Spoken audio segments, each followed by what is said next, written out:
Okay. Hinga muna tayo. Wow! Kulang pa.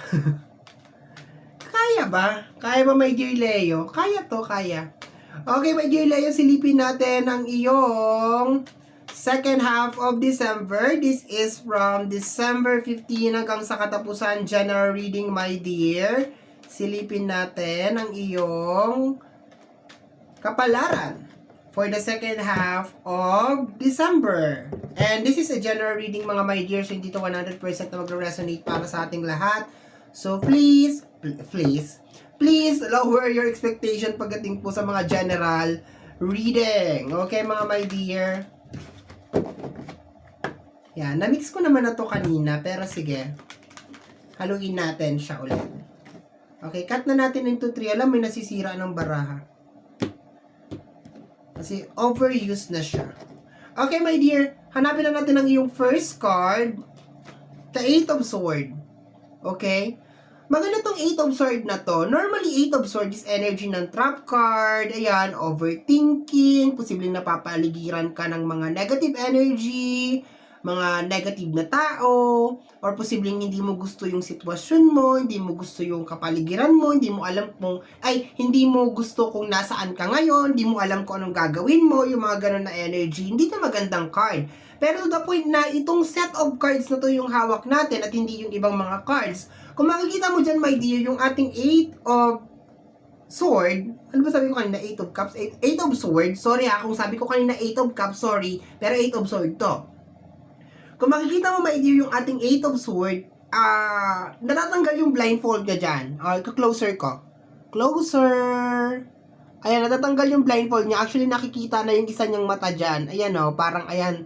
Tapos, kung makikita mo, parang yung tali niya sa katawan niya is natatanggal. Kung nakatali siya ng lubid or something, natatanggal siya. So, itong card na to, ang lakas ng energy na nilalabas niya, my dear, nasa second half of December 15 hanggang sa katapusan, my dear Leo, ito yung pagkakaroon mo ng awakening, pagkakaroon ng linaw, pagkakaroon ng kasagutan, at saka yung medyo pagluwag ng sitwasyon. Okay, yun na nakukuha ko dito. Ibig sabihin, nagkakaroon na ng konting mga changes. Nagkakaroon na ng konting mga pagbabago, nagkakaroon ka na ng awakening, nagkakaroon ka na ng clarity. Nakikita mo na, my dear, kung ano yung mga bagay na dapat mong gawin sa mga bagay na hindi mo dapat gawin. Okay? So, maganda tong card na to. Pero ang bad side lang sa card na to, sa energy niya, maganda yung nilalabas niya kasi nagkakaroon na ng clarity, nagkakaroon na ng awakening or something. Pero itong card na to is, kung pupunta tayo sa past, there's a tendency na meron kang mga tinitiis, nasa maling lugar ka, hindi mo gusto yung sitwasyon, hindi mo gusto kung ano yung nangyayari, pakiramdam mo para kang natatrap. Pero so far, ang energy na nilalabas niya, isang card pa lang, my dear, is nagkakaroon na ng changes, nagkakaroon na ng awakening, nagkakaroon na ng something, 'di ba? Something good ang nangyayari dito. Okay. Tingnan natin, my dear, samahan natin ang ating 8 of Sword. Ang kasama ng ating 8 of Sword is, sensya na, medyo pagod na ako. Ang kasama ng ating 8 of Sword na tumalon is the Chariot. 'Di ba? Sabi ko sa iyo, my dear, it's very positive na energy, no? Ang Chariot kasi is sasakyan, my dear. Most of the time, na dudugtong to sa energy of opportunity. So, ibig sabihin, nagbubukas yung mga oportunidad para sa'yo, lalo na sa usapin ng career, maganda to. Career, business, maganda to. No? Ibig sabihin, parang natatanggal na yung blindfold mo dito. Kung before, parang pakiramdam mo, ay, dito lang ako, wala na mangyayari sa buhay ko, abang buhay na lang ako ganito, ganyan, ganon, o kaya minsan, energy ng trap card ng 8 of Swords is, na mamanduan ka ng mga tao, nadidiktahan ka ng mga tao, nakokontrol ka ng mga controlling na tao. This time, may Chariot ka. Pero, ang pinaka-warning lang ng Chariot, my dear, is you are in charge. Ibig sabihin, ikaw pa rin talaga, my dear, yung masusunod. Kumbaga sa kotse, ikaw pa rin talaga yung magmamaneho, 'di ba? Kung kanan, kaliwa. Ang kagandahan lang, my dear, is parang sinasabi sa card na to, hindi ka na mai-stuck doon sa sitwasyon kasi the universe is guiding you na makita yung mga oportunidad na naghihintay sa'yo out there. Posible, my dear, na yung energy ng value mo bilang isang tao, yung magkakaroon ka ng self-confidence na meron pang mga oportunidad na naghihintay sa akin out there somewhere. There, down the road. Down the ocean, down the road. Basta, bahala ka na. Okay. Next card, my dear Leo, is okay, the World card. My dear, congratulations. Ang gaganda ng mga card. Tama yung naramdaman kong energy sa 8 of Swords. World card is energy of completion, ending, happy ending.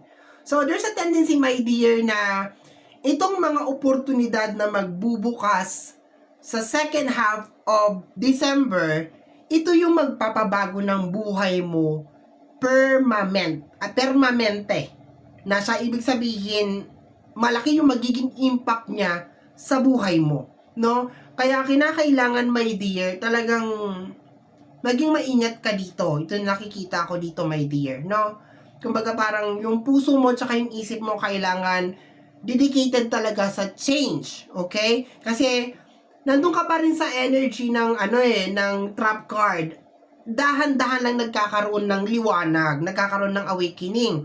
Pero kung malakas din yung energy, kasi trap card to eh. Kung malakas din yung energy ng mga negative na tao, there's a tendency, my dear, na mausog o mabago yung energy na nangyayari sa'yo. Kasi syempre, nakikita nila, ayun na si Leo na nagkakaroon na ng awakening. So therefore, 'di ba? Hindi nila hayaan na mangyari 'yun, my dear, no?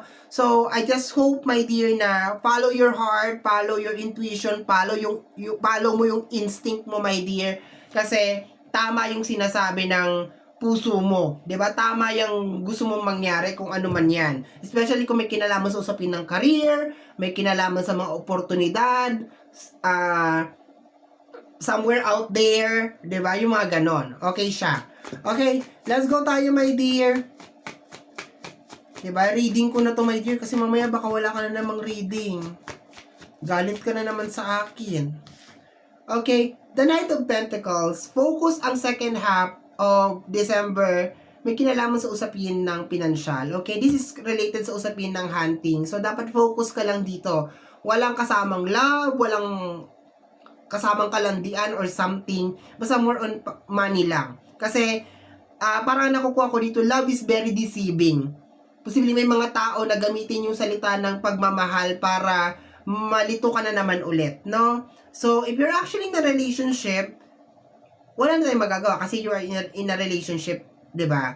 Pero hindi ko lang sinasabi na kontrabida yung karelasyon mo or something. Pero, dapat, kontrolado mo yung usapin talaga ng love. 'Di ba? Kasi may mga tao talaga ako nararamdaman na posibleng mag-take advantage sa'yo. Parang gano'n na nakukuha ko dito. Or mag-umpisa yung pag-take advantage nila sa'yo kasi nakikita nga nilang parang may energy ka na paangat. So, mapapansin mo yan na parang dadami yung tao, magiging mabango ka, maski hindi ka naligo, parang mga gano'n. No? Gustong-gusto ka nila, parang namimiss ka nila or something. So, be careful ka sa mga ganon. Sa mga biglang tao na biglang mag-change, biglang magiging mabait sa'yo, be careful ka sa mga ganon. Okay? The Wheel of Fortune. And the Ace of Pentacles. Nagulat ako dun. Ang laki ng mata ko, my dear. Okay. No? So, you're giving a second chance, my dear. Tuwing lumalabas ang Wheel of Fortune, binibigyan ka ng pagkakataon na iikot ang roleta ng buhay mo, my dear. Okay? So, mag-uumpisa siya, my dear, second half of December. Ayan na, magkakaroon ka na ng mga awakening. There's a tendency din, my dear, na makita mo yung mga blockages, yung mga lugar kung saan nagkakaroon ng problema sa buhay mo o yung mga tao na posible na nagiging dahilan ng mga misfortune mo, ng mga tinatawag natin na kamalasan or kung alat-alat sa buhay or something. Pero ang ganda lang talaga ng energy to the point na lumabas, my dear, yung Ace of Pentacles, no? May mga gagawin kang hakbang over here sa energy ng Chariot na sure money talaga siya, as in sure money talaga siya. Yun ang nakukuha ko talaga dito, my dear. Nangangamoy pera, my dear, ang second half of December mo. More on money talaga. More on money talaga siya, my dear. Okay? Pero hindi kasi madali itong Eight of Sword kasi ang Eight of Sword na energy ng trap card, minsan kasi may dear, meron dyan mga involved na mga tao na napamahal na sa'yo, napalapit na sa'yo, and therefore, hindi na sila pwedeng sumama pa dun sa journey na yon kasi parang nararamdaman mo na the more na nakakadikit ka sa kanila or nakasandal ka sa kanya or sa kanila, the more na parang bumibigat. At saka parang nararamdaman mo dito, my dear, sa card na to na hindi ka naman nabibigyan ng value doon sa lugar na yun kasi trap card nga siya. Ganun ang nangyayari. Kumbaga parang gusto mong mag-upgrade, 'di ba? Parang tubig 'yan eh, 'di ba, yung mineral water. Yung mineral water depende kung saan mo siya bibilhin. Pag sa bangketa, mura lang 'yan, mabibili mo lang siya ng 17, 20 pesos. Pero pag sa mga hotel, 7-Eleven, something like, 'di ba, ang mahal. So I think parang ganun yung energy na nilalabas nitong reading natin, my dear, na parang nakikita mo na ay ayoko na dito sa bangketa, ayoko na dito sa lugar na to kasi parang hindi ako nabibigyan masyado ng value. Parang lilipat ako ng lugar, parang itatry ko doon, susubukan ko doon, ganyan. Pero dito sa pag-try mo na to, dito sa pag-upgrade mo na to, may mga tao na talagang maiiwanan talaga sila. Ganon. O hindi nila maintindihan yung desisyon mo, yung gagawin mo. Ganon talaga. Next card natin dito is the Emperor. Ang ganda ng card mo, my dear, ang tataas. The Emperor is connected sa energy ng success. Ang kasama niya naman dito is yung ating world card. Kaya nga sinasabi ko sa iyo, my dear, na kung ano man tong bagay na uumpisahan mo will be your foundation. Magiging pundasyon siya, my dear. Kasi ang kanya magiging result is magiging very stable talaga siya. Baka ito na yung magpapayaman sa'yo. Ito na yung magdadala sa'yo dun sa mga bagay na gusto mong mangyari. Kasi parang nararamdaman ko dito sunod-sunod na yung awakening. Sunod-sunod na yung pagkakadiscovery mo dun sa mga blockages. Kung bakit ka nga naman minamalas, bakit ang alat-alat, bakit parang paulit-ulit lang yung cycle ng life mo, walang changes. So, dun siya mag-uumpisa sa second half of December, nagkakaroon ka ng awakening, nakikita mo na hindi ka nabibigyan ng value, gusto mo mag-upgrade, nangangarap ka, diba, nabubuhayan ka ng loob. Yun ang nakukuha ko dito. And kung ano man tong bagay na gagawin mo, my dear, may kinalaman to sa usapin ng financial, money siya. We have here the justice, no? So, ibig sabihin, my dear, yung para sa'yo, 'di ba? Yung mga bagay na para sa iyo talaga, my dear. Kasi nagsama yung ating Knight of Pentacles over here in the Justice. So ibig sabihin yung mga pera na dapat para sa iyo talaga, yung mga blessing na para sa iyo talaga, para siyang nakahain, my dear, sa lamesa, tapos inihintay ka na lang na i-grab. Ibig sabihin, of course, kung hindi mo rin sasamahan ng action, ng paniniwala, ng belief, kasi meron tayong free will, and this is just only for spiritual guide lang to, hindi, wala din. Kasi eventually, hindi naman siya mag-i-stay yung blessing dyan forever. So, parang sinasabi lang nitong card na to, my dear, nitong reading natin, na kung talagang ang goal mo, ang puso mo, ang isip mo is more on success, once na minanifest mo na siya, my dear, second half of December, dire-diretso na siya. Parang tutulungan ka, my dear, ng ating buong may kapal. Parang ipupush ka ng ipupush para makuha mo yung success. Kumbaga parang dire-diretso na siya. Hindi mo siya mapipigilan, no? As long as mag-manifest ka ng success. So be careful tayo sa ating emotion. Kung medyo nag-i-emote ka dyan or something, there's a tendency, my dear, na the entire year, next year, ganun talaga siya. Okay? Bottom deck of the card, my dear, is the Death card. Yes. Parang pumasok yung blessing, kailangan talaga ng ending. So, medyo mahirap tong trabaho na to, my dear. Pero kagaya nga na sinasabi ko sa iyo, my dear, huwag kang magpalinlang. Kasi meron mga tao talaga na ayaw ka lang talagang umusad, ayaw ka lang talagang makarating doon sa tayog ng tagumpay. Talagang pipigilan ka nila. Hidden message to, my dear. Hindi lahat makakasama doon. Meron kang iiwanan.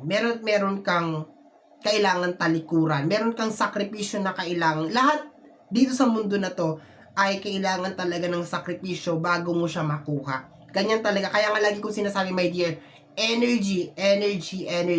Because everything sa mundong to is made of energy. So therefore, depende yan sa kung ano yung nilalabas, ano yung nire-receive, yun ang magiging outcome. Okay? I hope nagigets mo yung ating reading. Okay? So, my dear Leo, yan ang reading mo para sa yung second half of December 2023. Sa mga my dear, kung nagustuhan mo to, especially kung napadaan ka lang, don't forget to subscribe. Paki-click po ang notification bell para ma-update ka sa aking mga upload, and free to like, free to share, free to comment sa lahat ng ating mga video. Once again, my name is RJ, also known as Apo J. Maraming salamat po, and until next time, bye-bye! Thank you, my dear. Maraming salamat po.